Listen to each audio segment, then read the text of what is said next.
కొంచెం వేసుకోండి. కొంచెం పసుపు వేసుకోండి. ఒకసారి కలుపుకుందామండి మొత్తం కూడా. ఇదిగోండి ఆపేసాను. మొత్తం కూడా వేగిపోయింది. టమాటా కూడా మగ్గిందండి. జస్ట్ కొంచెం మగ్గితే చాలండి, మరీ మొత్తం అక్కర్లేదు. మగ్గిపోయింది కాబట్టి తీసేసి ఇప్పుడు గ్రైండ్ చేసుకుందామండి దీన్ని. ఇదిగోండి ఇప్పుడు మొత్తం కూడా నేను ఇట్లా తీసుకున్నాను గ్రేవీ. దీంట్లో 2 వెల్లుల్లి రెమ్మలు తీసుకుంటున్నాను. ఇప్పుడు ఇదిగో 4 వెల్లుల్లి రెమ్మలు వేసుకోండి.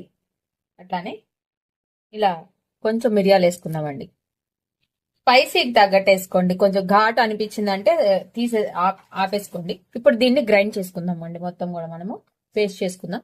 ఇదిగోండి ఇప్పుడు ఇట్లా పేస్ట్ వచ్చింది కదా, ఇలా పేస్ట్ ని పక్కన పెట్టుకుందాం. తర్వాత ఇప్పుడు ఆల్రెడీ వేయించుకున్న పాన్ లోనే గ్రేవీకి సరిపడా ఆయిల్ పోసుకుందామండి.